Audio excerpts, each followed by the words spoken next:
Hello, friends. Welcome back to another episode of Vital Descent. I'm your host, as always, Patrick McFarland. In this episode, we're going to be talking about The Giver by Lois Lowry.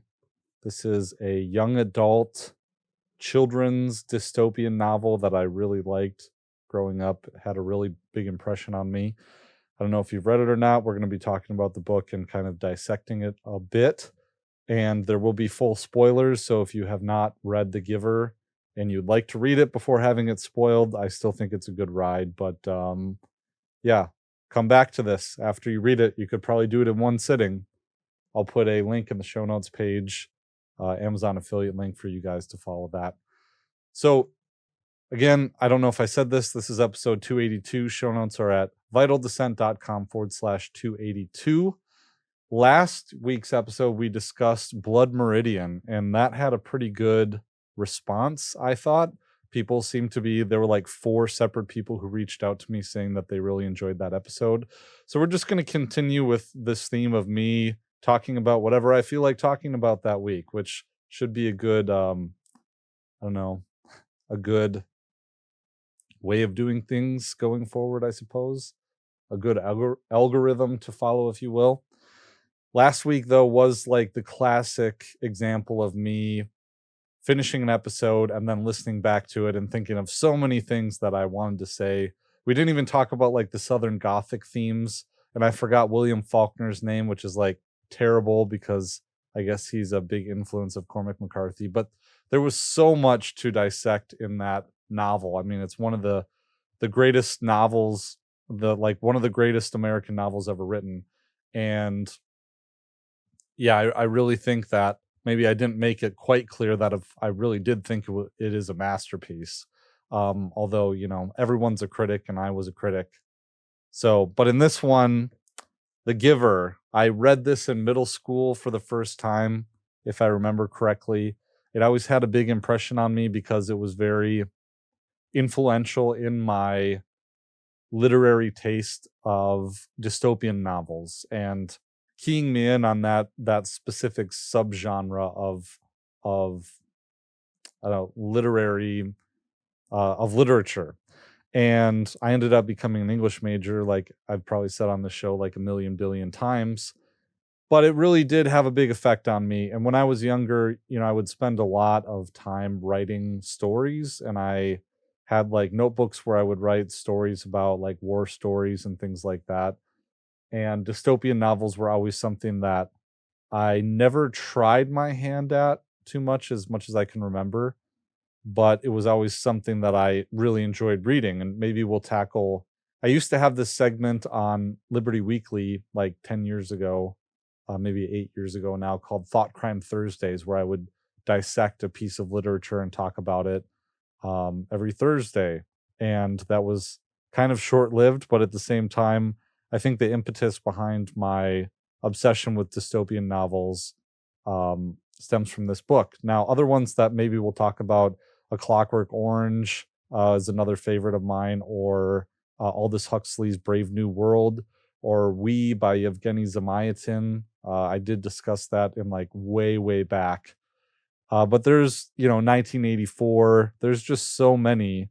And Fahrenheit 451 maybe is something that we'll discuss sooner on this. But this is really, for maybe a whole generation of kids, especially 90s kids, this book was a big introduction to the world of dystopian literature. And Lois Lowry is the author of this.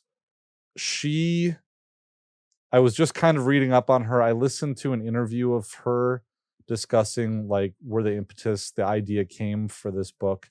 But she really was a prolific writer. She's still alive. But if you take a look at her Wikipedia page, you can see all of these works that she wrote. All of these novels starting in the 70s. A Summer to Die. And then, there's so many here. 1, 2, 3, 4, 5, 6, 7, 12, 14, 15, 16, 17 novels. And then many, I don't know, it says book series, which doesn't include the novels, or the novels list that I just read doesn't include the book series, which is another like 4, 13, 14, 15, like, I don't know, 20 novels in that are parts of a series. And then there's other ones. I don't know exactly what that means, but she said, I don't get a specific kind of like, I don't know, politics behind this author, but at the same time, like, you have to kind of assume that she's a left winger because she's some kind of a creative, which isn't always the case. But I don't mean to assume too much, but she's a female author, and this came out in The Giver was published in 1993. It won the Newbery Prize, but it wasn't her first to receive such prize. Her first novel, I think, was Number the Stars was her first. Yeah. In 1990, Number the Stars, which she released in 1989, received multiple awards, including the 1990 Newbery Medal. In 1994, she received the Newbery for The Giver, which was a 1993 book. Now she did, because so many people were not satisfied with the ending to The Giver, and she mentioned this in the interview that I watched, saying that she received so many letters from so many kids who did not like the ambiguous ending. Spoilers. And she wrote 3 more novels that were released, and I bought the quartet because I had only had the original book. But I'm just trying to see when they were released. So The Giver was 1993. Then the next one, Gathering Blue, was released in 2000. Then Messenger was 2004, and Sun, the final and 4th book in this universe, came out in 2012. So you're talking about a good 20 years between, like, from start to finish on this series. And Gathering Blue, I'm sure so many people were like, I don't know, fans of The Giver, knowing that Gathering Blue was somewhat of a sequel, were probably upset with the fact that Gathering Blue seemingly has nothing to do with The Giver. It takes place in the same universe, but that's not really mentioned, and the characters are all different. And it's a different type of dystopian society too. So, okay, well, enough background. I'll weave in kind of the inspiration for the novel after we've talked about like its basic premises. So in this book, takes place in this community, kind of like this communist community, where Jonas is a 12-year-old boy and he's part of a family of 4. And they live in sort of a compound, like it's likened to like an Air Force base or an Army base, which is where Lois Lowry grew up. She was an Army brat and her father was an Army dentist. And so she said in her interview that she based the world of The Giver off of her growing up in these Army bases. And Jonas lives with a mother and father. However, they are not romantically related. They're just the mother and father figure. They've been randomly assigned together, and Jonas is not their biological son, and Jonas's sister is not his biological sister or his parents' daughter. All of it is assigned by this community of elders, like this board of elders that assign them together. And I should note that if this sounds like the premise to any like teenage young adult dystopian novel that you've read in the last, I don't know, I'm thinking of Hunger Games or something like that. Don't think that this book is like stupid or for tweeners or something because of Hunger Games. Now, I started reading Hunger Games. They always struck me growing up because they were coming out as I was, a young person. I always liken them to Twilight or something like that because they seem to have an overlap in audiences. And I just don't want you to write this book off because it might sound like some of those, because this is the OG in a sense. It's not heartthrobby. It's not, this came way before Twilight, even though this might have like paved the road for young adult dystopia. I'm thinking Hunger Games as well, of course, but this is a progenitor of that, and it doesn't include any kind of like tropey romance or vampires or anything just lame like that. you wouldn't even really know that it's a young adult book. I mean, maybe you would because it's simple, but so he lives in this, I don't know, family unit, and everyone is like assigned jobs by this council of elders. So maybe in that sense, it's not really communist, but it seems like there isn't any currency that's ever mentioned. They live communally in a sense, even though there's individual houses. The board decides, they assign you your job. Um, it's very much like Brave New World, and maybe we'll talk about that in a future episode, depending on how ambitious I am and how long this holds my attention. But it really plays off of what I think is going to be in the future a very common thing, because Aldous Huxley was like, he was like an elitist insider, and he predicted a whole lot of things that are very prescient now. And I think the world that we're like catapulting into dystopia is a lot more Brave New World than it is 1984. I've talked about this on the show before, but I don't remember exactly when or where. I just know it's been a while. And in that sense, so there's all these different roles in the society, and one of them is like one to be looked down upon is birthing mother. And so there's like these young girls that are always chosen to be, I believe, artificially inseminated, and they give birth like a few times, and then they go and they do hard labor for the rest of their lives. And in Jonas's household, his dad is a nurturer, so he works with the newborns, and he like basically raises them from birth until they're ready to be given to a family, and not to the birth mothers.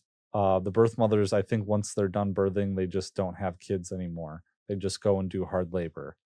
But the trade-off is that while they're birthing, they are living a lap of luxury, like being waited on and taken care of and all that.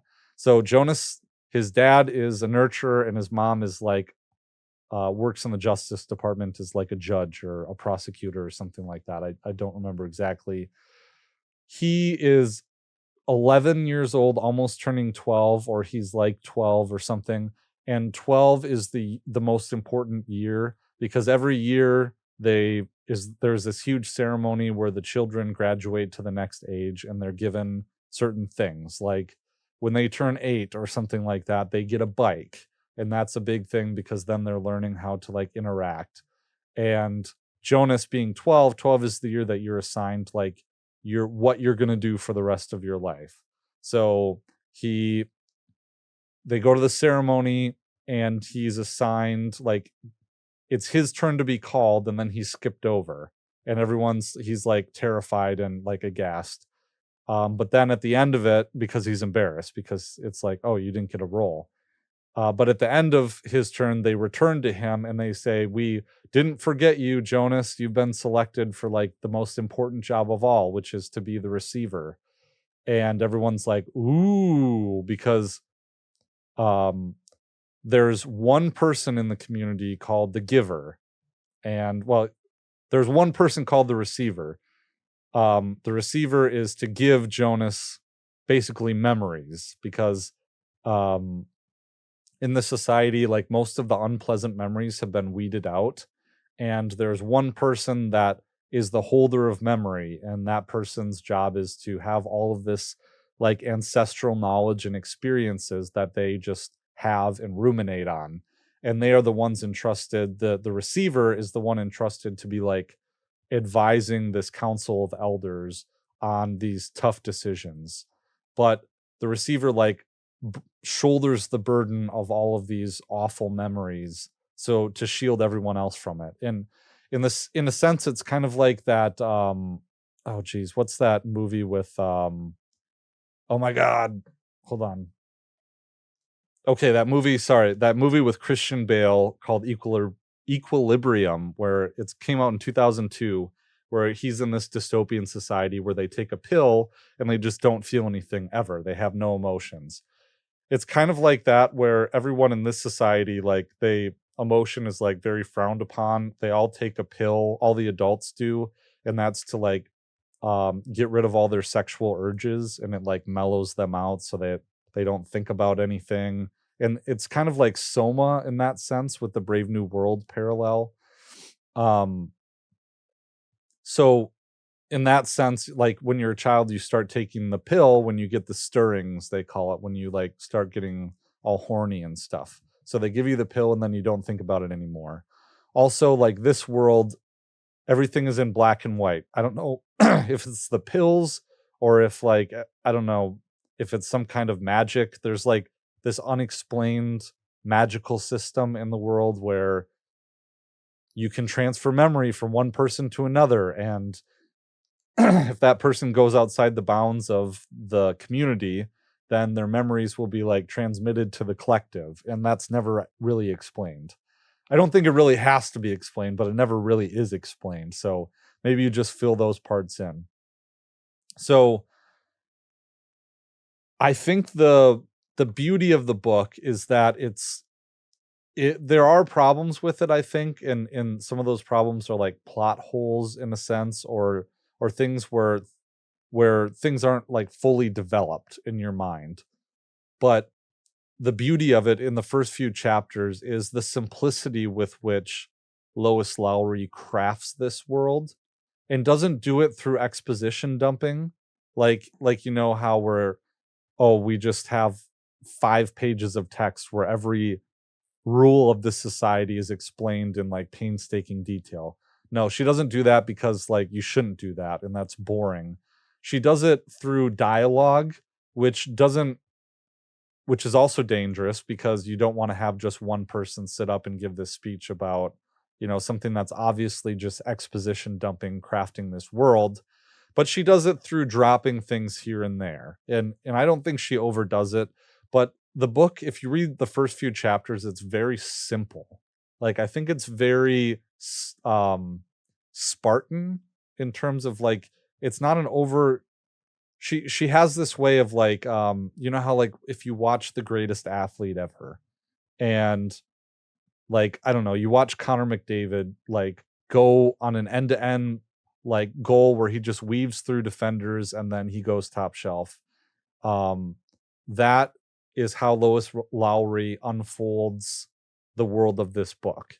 It's just she makes something very complex seem very simple, and she does it in a masterful way that I don't think she replicates in the next book, because I reread The Giver for this um a few weeks ago. And then I also read the next book, Gathering Blue, which I did not like nearly as much, and I think was a bit clunkier and less interesting and more predictable in a bad way than The Giver was. Like the way The Giver unfolds is like feels like the satisfying click of a key as you put it in the gears and turn it. Whereas Gathering Blue is like I don't know. It's like a bad movie where you can predict the plot in a not good way. One that seems like kind of tropey. And I'm not gonna explain the plot of Gathering Blue today. Um so after he's chosen to be the receiver, he watches, all of his other friends go to their jobs, which are mundane but important. And he goes to his job, which is very unorthodox. And he's given all these rules by the receiver, or no, by the council, which are the new rules that apply to him. And basically, it's like, well, you can lie to people, which you couldn't do before. It's like lying and confrontation and deception is all discouraged. And, of course, it's a soft totalitarianism where they, in the society where if you have conflict with somebody or if you get too angry, the punishment is like banishment. Well, no, they call it releasing, which is like banishment. And no one ever talks about what releasing means. But spoiler alert, you find out in the end that it's like a summary execution by lethal injection.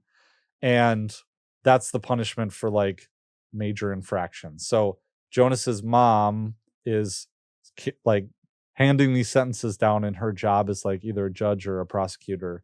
And you find out that the dad, while nurturing these children, if the children fail to thrive, then they're released, which you find out later means that they're just fucking killed. That's how it happens. But no one knows what that means, like, because once you get old enough, you're just released at a certain age. And so no one really dies naturally. It's all just, well, you get released.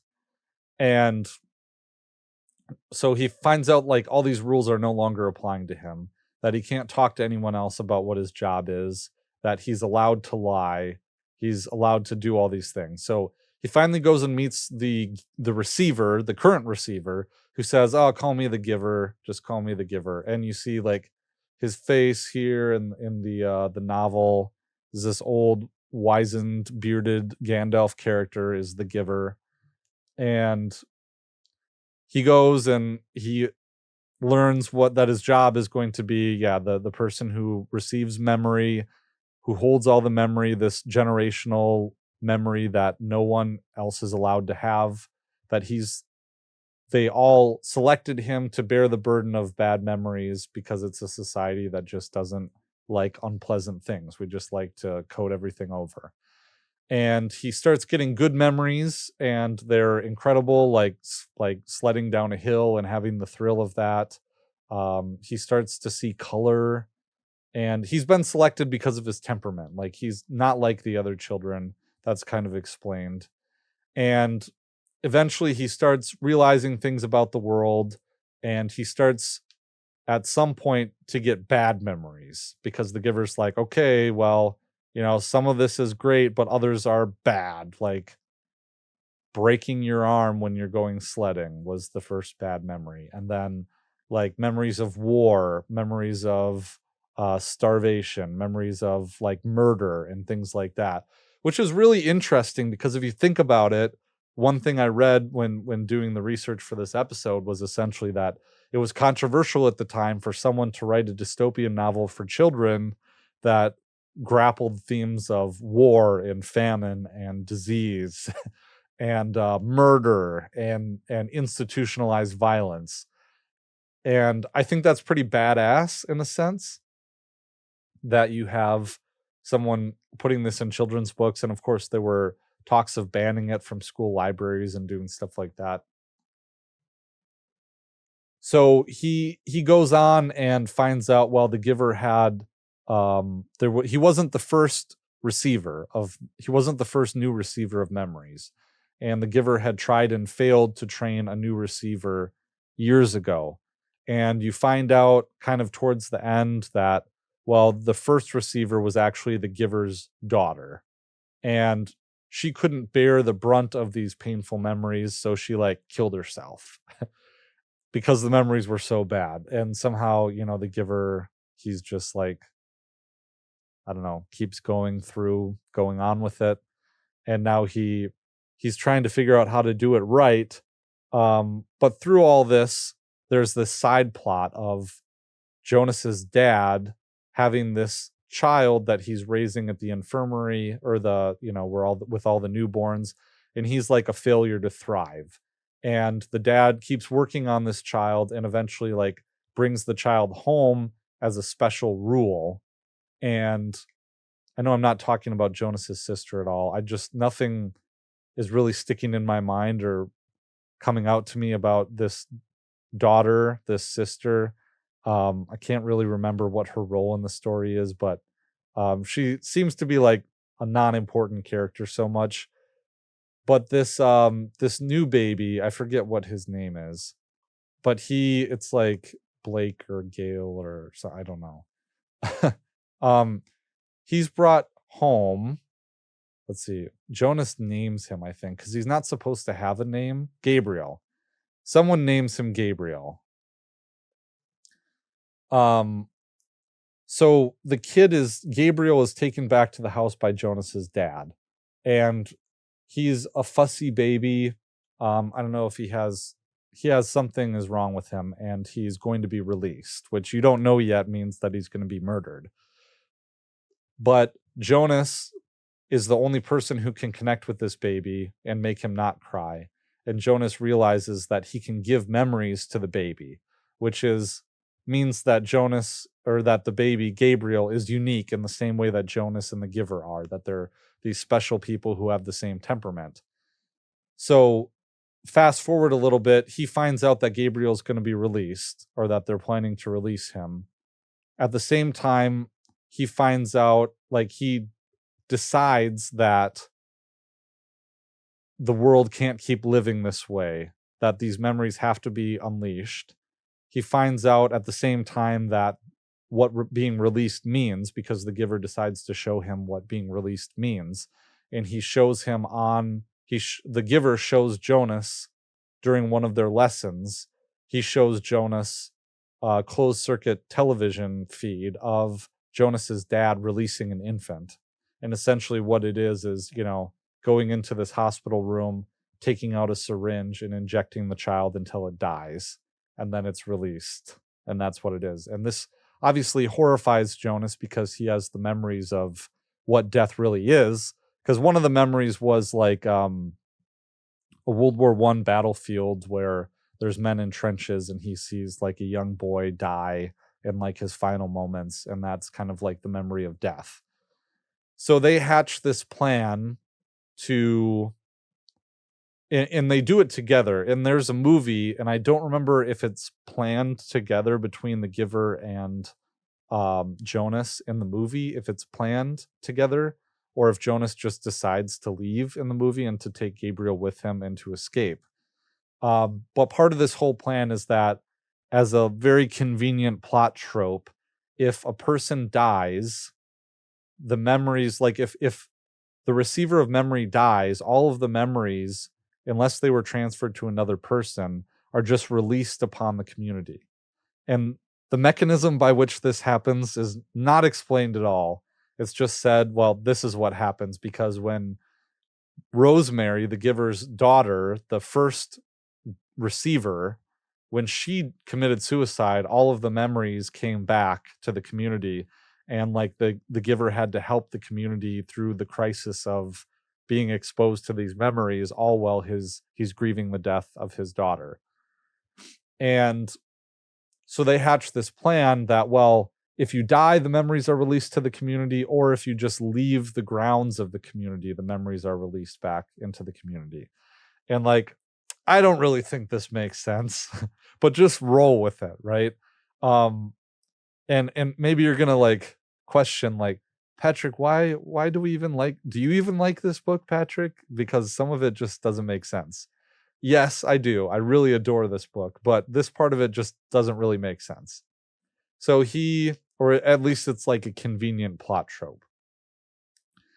And all of this is like, the buildup is very nicely done for all this, I think, because like one thing happens to another, and then because that happened, well, now this happens, and he finds out, the truth about being released, and conveniently he finds out Gabriel is, just like him. He is aghast at that, decides to leave. So he puts on this, like, him and the giver hatch this plan, and they're going to like meet at some place, and then the giver's going to load him up with provisions and materials, and then he's going to take Gabriel in a bike and then ride away. And something happens, I can't remember exactly what happens in the meantime, that accelerates this plot, and Jonas just decides he has to leave right now. And I think it's because Gabriel was about to be released, like they moved it up or something. So Jonas sneaks out of the house, grabs like, I don't know, doesn't grab all this gear and stuff, materials that he needs to survive ostensibly beyond the community. He grabs a bike, steals Gabriel, and then rides away and goes on this really arduous long journey where he's riding through the different communities, it seems like, or like he rides beyond the community, and he just rides and rides and rides and rides. And eventually he never stops riding because it's never explained like what lies beyond the community. So the book essentially ends where they've stopped looking for him, because there was a time where like planes were flying over looking for him and this baby. And at some point you're kind of like, okay, well, wasn't the point for you to leave the community so that the memories would go back to the community and change the community? And then you would go back to the community once everyone's been changed so that you don't starve to death in the wilderness. Right? So they keep riding, they keep going and going and going. And the book essentially ends where he's exhausted, malnourished. They haven't gotten any food. They've been riding for days. he gets to this, it starts snowing and he gets to this hill, and the book ends just with him sliding down the hill. And it's never explained like what's beyond the hill, or because it's like a rework of the memory, right? His first memory he got from the giver of sliding down the hill. That he just finds a sled waiting for him at the top of the hill. He gets the kid, Gabriel, the baby, and they slide down towards, it says they slide down towards a house filled with colored lights and warmth and love and a Christmas tree. And for the first time, he hears something he believes must be music. The ending is ambiguous. I'm reading from Wikipedia. The ending is ambiguous, with Jonas depicted as experiencing symptoms of hypothermia. This leaves his and Gabriel's future unresolved. But I'm just reading now, not going to spoil it, but it says, however, their fate is revealed in The Messenger and Son, in the companion novels that were written years later. And I have not read them yet. I just read number 1 and 2. And number 2 is like has nothing to do with number 1. It doesn't really seem like. So I think that she wrote it, and I'm not going to answer the ending because I don't know what the ending really means or what their fate is. But maybe it's nice because it is a children's novel, and Lois Lowry said, yeah, in receiving letters from kids, they really hated the ambiguous ending. And yeah, so that is the book. I think that also in Lois Lowry's interview, she said that the inspiration for the book came from when her father was dying from Alzheimer's or from dementia, and she went in to talk to him, and her father couldn't remember the death of her sister, of Lois Lowry's sister, so his other daughter, and that it had happened a long time ago. And it just, I guess it put a sliver in her mind of this question of, well, what is the importance of memory? And what if we had a society that didn't remember or purposefully didn't remember things? And some of these things, it's a very interesting thought experiment that I think is useful for children, and useful for children to grapple with these questions. And for me, it was just kind of fascinating because the effect of jumping in and out of these memories really captured my imagination. And I think there's this sense of wonder when you read a book like this about people experiencing things for the first time, or people taking things for granted and then moving into a situation where those things don't exist. And the idea of this, wrapped up in this question of liberty and libertarianism and this march to dystopia that we have, but also using dystopian fiction as a powerful vessel to advance certain political points, but also the difficulty of doing that, because I learned early on in my creative writing venture that you can't just write stories that are based off of like a situation. And you can't, or at the very least, you can't solely do that. Like even if you have Tales from the Crypt, take that for instance.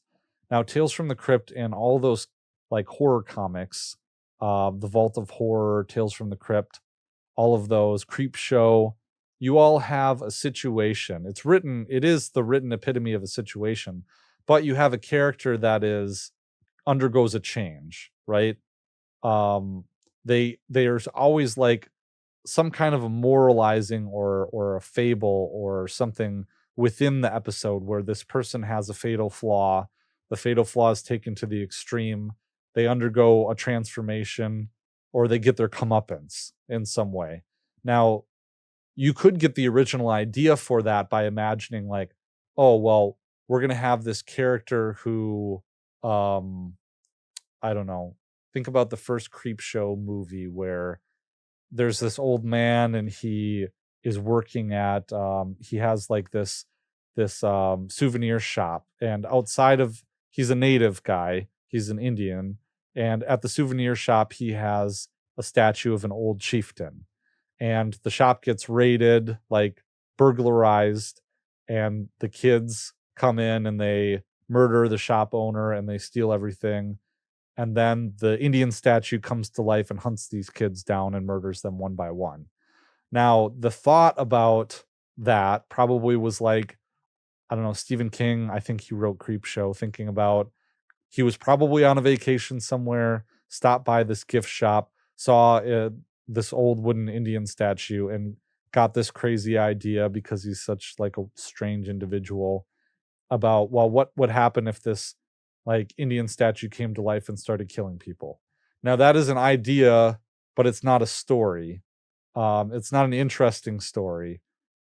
The idea might be interesting, but it's not, it's going to be boring unless there's some kind of like plot element. You have some moralizing about the naivete of certain old folks in their store. And I think there was some like kind of backwards thing that he did, that he was too trusting or naive, or that he should have moved out of the area and moved on.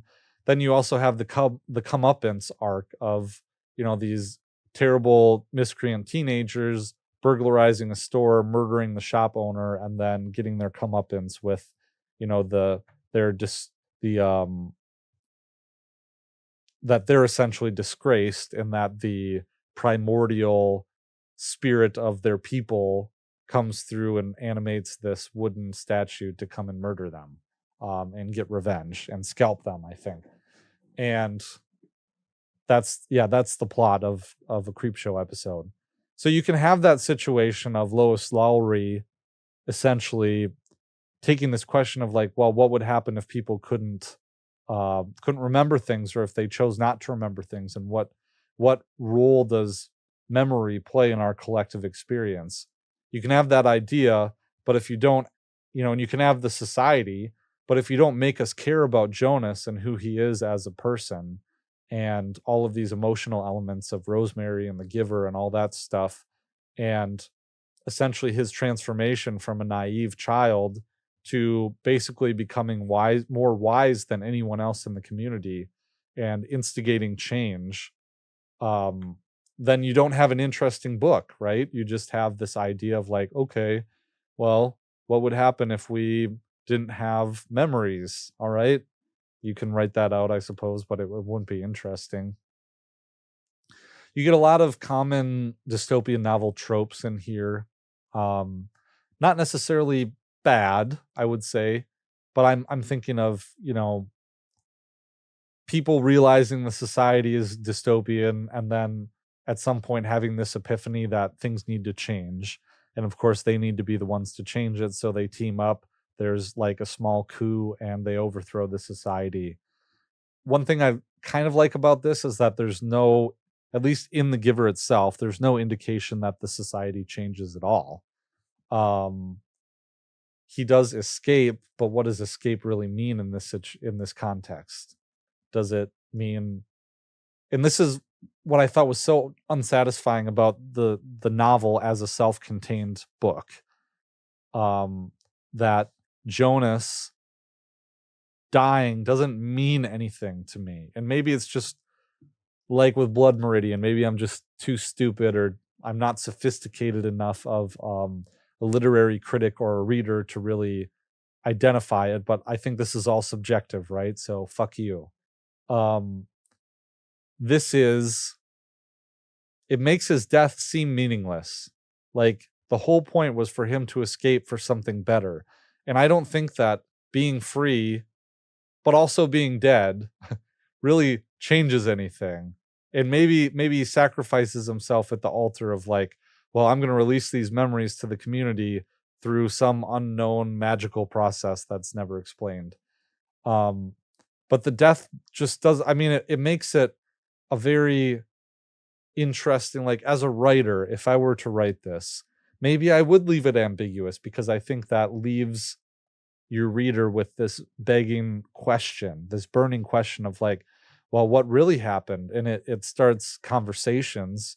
It makes your book memorable in the sense that it evokes conversation and people to make of it what they will and endlessly discuss it, you know, like we are right now, not knowing what the fate was. I have a feeling that he doesn't die though, because I think that if Jonas did die at the end, that would be even more unsatisfying to kids, which is the target audience.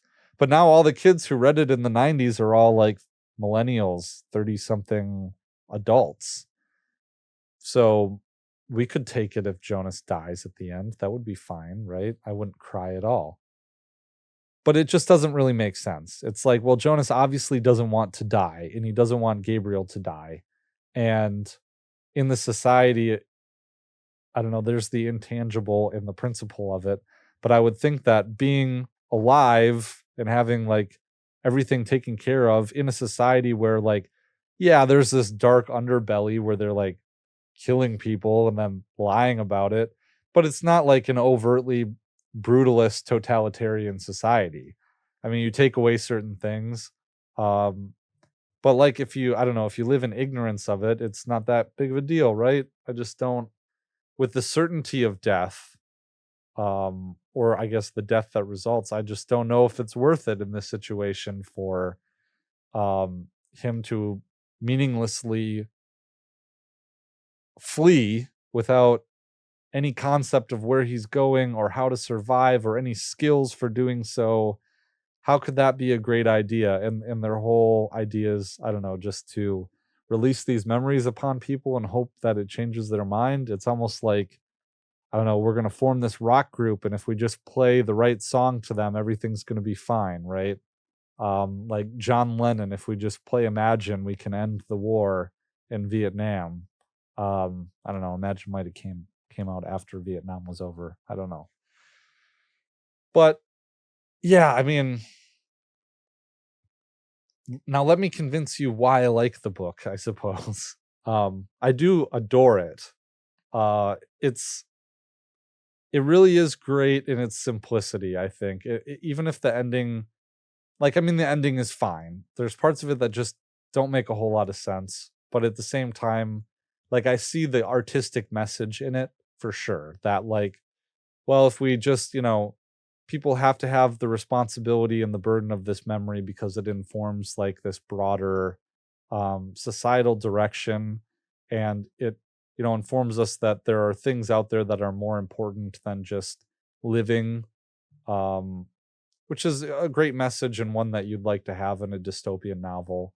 And like, oh, well, this whole rebellious down with the system kind of thing, that we're part of this small conspiracy that's going to affect change. It's almost like this like Deus ex machina, or Deus ex machina. I don't know how, I like to say machina, I guess, because it's simple. But this idea that there's going to be something that comes down from the heavens to change everything. And in some ways, like, if you think about history, it really is kind of behind the scenes. It is a small number of people acting to inflict all of this change. Like World War I was like a conspiracy.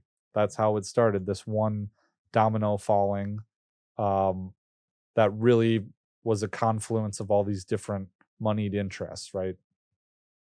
So I like it because of its simplicity, the way it's masterfully put together, imagining the society, just keying in on all those things that were so fascinating to me when I was a kid that led me to Fahrenheit 451 and Brave New World in 1984 and Clockwork Orange and all these other books that I'd love to discuss further. Um, there's some other ones that are kind of off the beaten path as well that are very interesting. But who doesn't like a good dystopian novel? You have all those hallmarks in here. And I think it's done really well. And if you could, have your kids read this book at the proper age or let them discover it, I think there's a lot of good messages here that are apolitical in a good way, although I can imagine that Lois Lowry's politics are progressive. Um, but at some point, yeah, it's worth a read. You can sit down and read it in one sitting probably, but it is a good read.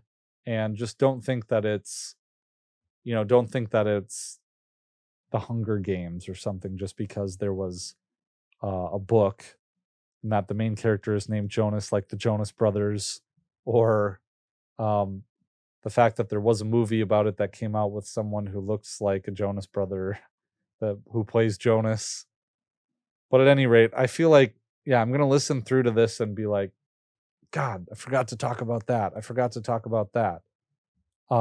There is like an anti-war message in it. There's like some point where Jonas gets the memory of war, and then he goes out into the community, and there's a bunch of kids that are playing war. And I don't understand how these kids could be playing war where they have no memory conception of what war is. That seemed like a plot hole to me. But he gets all upset and he's like, don't do that. Don't do that. You don't know what it is. But it's like, if they live in a society where everyone gets along and all of their positions are preordained, there's no conflict at all. Is she making a point that, well, the generational like memory of war is ever present, and that even these children who live in this like utopian society and have never seen conflict or war or a physical altercation in their lives would have the concept enough to pick up imaginary weapons and be killing each other with them? I don't understand that. Eugenics, I mean, I think eugenics certainly is something that's a theme. I'm just looking off of the themes from Wikipedia here. Large body of scholarly analysis, much more sophisticated than Patrick McFarlane can do off the cuff. But with academics considering themes of memory, religion, I didn't pick up on that so much. Color being like, well, he literally can't see color, and then through the memories, he like sees color. But eugenics, I mean, certainly that's something that is like, I love that being part of this and being introduced to children for them to grapple with, of like, oh yeah, well, there's this baby and the baby won't stop crying, so we're just going to kill it with a lethal injection, but no one's going to know what that is and what that means. That's fine. But I think important for kids to, you know, because when you are a child, there's like this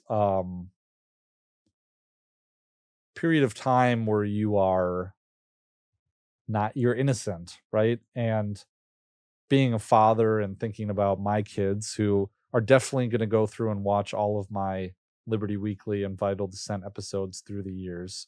You know, this will be my legacy. Like when I die, they'll pull it up and be like, well, let's see what dad was talking about back in, you know, the 2000 teens and 2020s. But you get to relive that innocence a little bit when you are a parent, and you get to enter that world with the knowledge that you have now. It's kind of like, in a sense, you forget things about your childhood and then you re-experience them once as a parent, and then again, hopefully as a grandparent. And gradually those trappings fall away of like your, you know, where you don't have the life experience. You know, some children unfortunately do have the life experience where they witness horror and tragedy and drugs and pornography and, you know, inappropriate sexual contact. But most children, or at least most children in our society, are shielded from that. And you grow up in a world where, you know, you get a taste of the burden of work, or you get a taste of the burden of responsibility. You get a taste of you know, things in the world like work, responsibility, danger, foregoing, you know, pleasures for saving, doing all those things. But really, when you're a child, probably from ages like birth until 12 or 13, and then with this change of puberty, you start to realize all these things about the world that aren't quite as nice. And I think that plays into the whole theme of memory of the book, because you have a whole society of people who are living in that almost peaceful, carefree existence, except maybe Jonas's mother, who is the judge, or is some kind of lawyer or prosecutor in the justice system, it just says. And maybe she has to grapple with more of I mean, you have to think. Now, the more you think about it, the more plot holes that come about. So maybe you don't want to, but it's like, well, maybe it's not a plot hole, but she exists in the society where there are people who digress against the rules. Um, and she has to deal with them somehow. And how does she deal with them? She has to know on some level that releasing someone is like killing them, or at least like, hey, we have this problem person. They had 3 strikes, so now we're going to hit them with that lethal injection, but no, it's just releasing. We're just moving them on to the next plane, which we have no conception of because we don't have any generational memory. I don't know.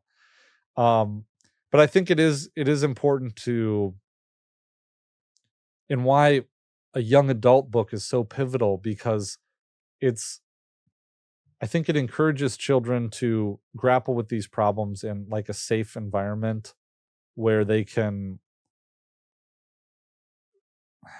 think about it. I don't know, just think about it and think about the importance of these questions and think about the type of society that they're coming into and how maybe it could be better, maybe it could be different. And it's through those conversations that I think we really have change, and not in like a Barack Obama hope and change kind of way, but just in a way of really getting fresh ideas, getting the optimism that comes with youth because you haven't been beaten down and exposed to the evils of the world quite as much. Like me as a young lawyer, I had this conversation with a client last week, just saying that, well, one of the benefits I have is that I'm 31 years old. I've been practicing law for like 6 or 7 years now. But the leg up that I have on other older lawyers is that I have not been disappointed enough to get burnt out and be like bitter and crotchety. And I still have that youthful vigor where my spirit hasn't been broken yet, although it's getting there. It's already there with this world of politics and podcasting. And it's like, I don't know, maybe there's a metamorphosis that's occurring to the other side. Um, but I think, people who have listened to me long enough go back and I, especially the first like 30 or 40 episodes of this show, just go to vitaldescent.com and I don't know, go through the archives, just type in number 1. I'm just putting 1 in the search. Oh, yeah, I don't know. Go all the way back. Wonder if I search episode 1, what will come up?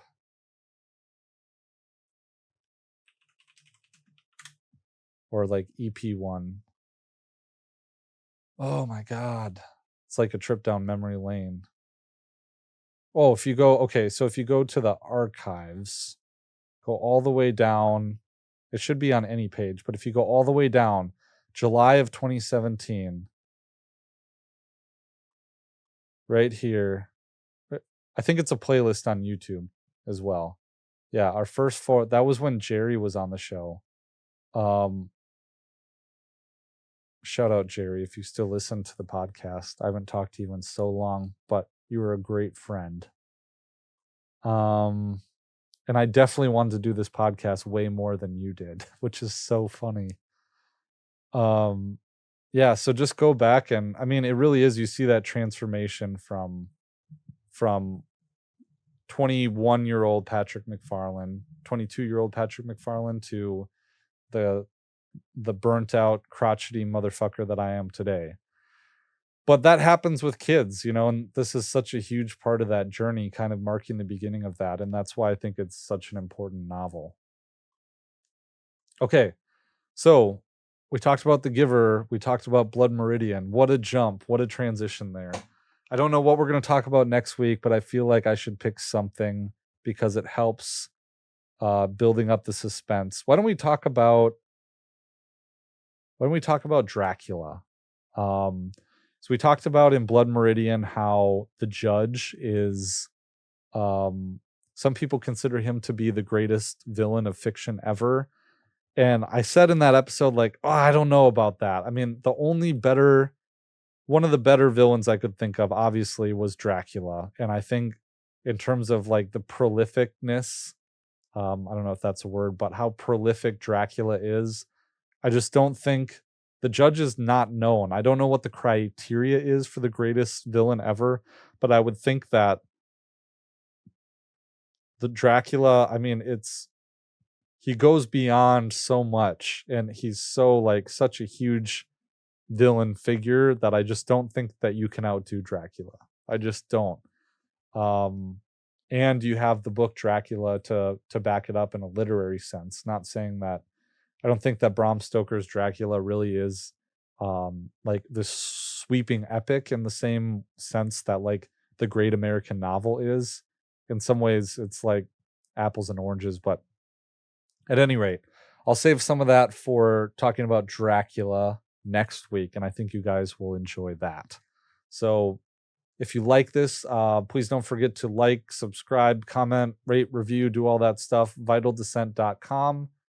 And if you want to help support the work that I do, head on over to libertarianinstitute.org/donate. We are still doing our fundraiser. We have matching funds, so you can double your impact for us there. We're about a third of the way there for our $60,000 goal. There are kickbacks. Head on over to donate and help us out there. Really do appreciate that, guys. We will catch you next time. Peace.